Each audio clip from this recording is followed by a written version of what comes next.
driver eludes so many of us, and the wrists in the golf swing are so misunderstood. You have to think of them this way.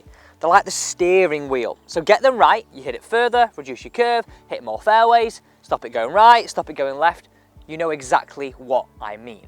Now, Richard's asked a question here on the channel because we are powered by you, the viewers. Yes, you watching right there, we're powered by you. So today we're answering Richard's question, but if you want to get involved in this, it's dead easy.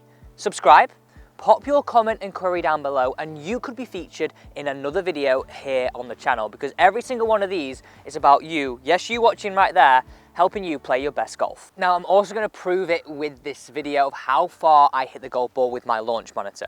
Now, there's two main areas I want you to really pay attention to. Compare it to what you're doing right now in your golf swing. I'm going to go through these two key areas now. Now, the start of the swing is essential, right? Because if you start with the incorrect wrist motion, you've got a lot to do to get back to square, right? You've got a lot to do to find that club face pointing somewhere towards target. Now, let's go over a few key areas here at the start of the swing. And this is the first point I want you to compare to what you're doing right now. Now, have a look at this. So halfway back, if we had our toe up like this, we would classify this as an open club face.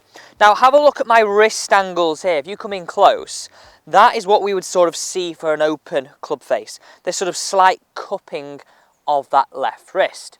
So toe up and cupping would 9 times out of 10 correlate to that face being open, okay? First place to avoid. Have a look at that. Are you that? That would cause a slice. You've got a lot to do to recover from there. Now, if I just start that again, if you're very much sort of club face pointing to the ground, this is what we classify as a very closed club face.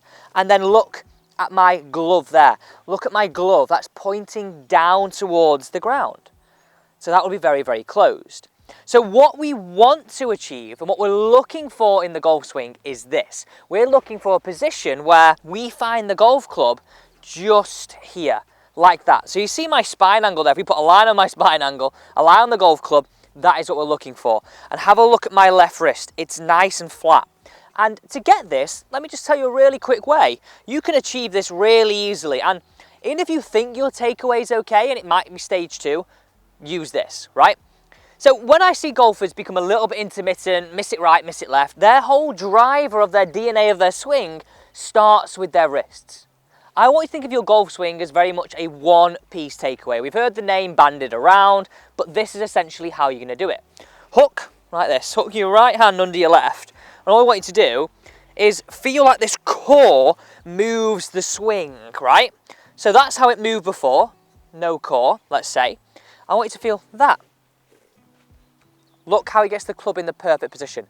I've not moved my wrists at all to this point of the swing. Let me show you that again. Really from face on, pay attention. You'll feel way more rotation. And that's that power source too. Right, let's check on position number 2. But first, let me hit one away. I get excited about this because I know I've worked hard on position 2. That's why I get the distance.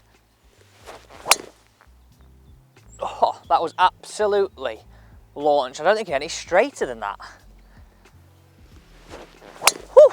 Now have a look at this total distance too. This is what we're going to achieve.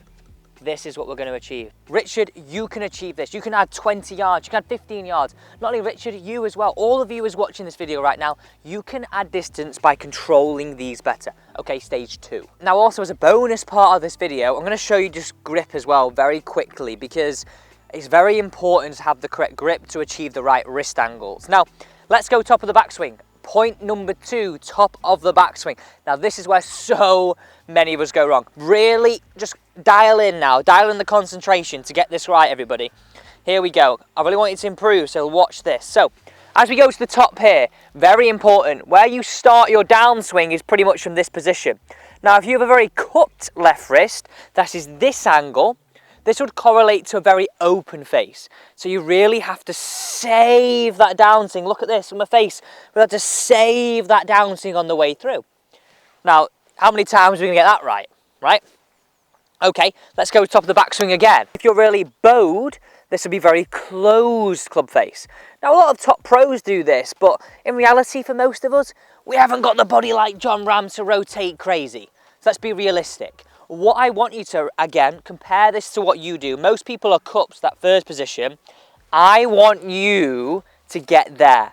Our left wrist nice and flat. So imagine a credit card under there. It would sort of be nice and flat all in one. Dead easy. That's what I want you to do. And all I would say for most of us to achieve that is, because we're so bothered about being here, I always try and feel my logo is a little bit more to the sky, because in reality, we're never going to go too far with it, okay? So we're trying to achieve flat. Let's hit this one away. Look at the distance again. Maybe I can add even 1 or 2 to that 281. And this is how you should be thinking. Get it right at the start. Get it right at the top. Puh. You add distance and keep the direction under control too. It's a golden moment for you. Oh, it's got to be longer. Again, look how straight it is. It's got to be longer. It's got to be. Right, here we go. Proof's in the pudding. Come on, look at this. 287. 287. Look at that. I've added more yards. So whether that's 250 for you watching right now and you go 255, then you hit another one, you go 258. You keep creeping it up like that, you will enjoy your golf way more. And that's what I care about. Okay. Just 30 seconds more. Make sure your grip is correct, because if it's not, those wrist positions are all out of whack. Now, this isn't what you think it is. You need to, again, concentrate here and get this right. So first thing, make sure it's in the fingers, and that's just that squishy part on top. We can thank Ben Hogan for this one. Again, I can't tell you how much I just check this all the time. That's what we're looking for. Face on, we're looking for 2.5 knuckles, and this crease into our right shoulder.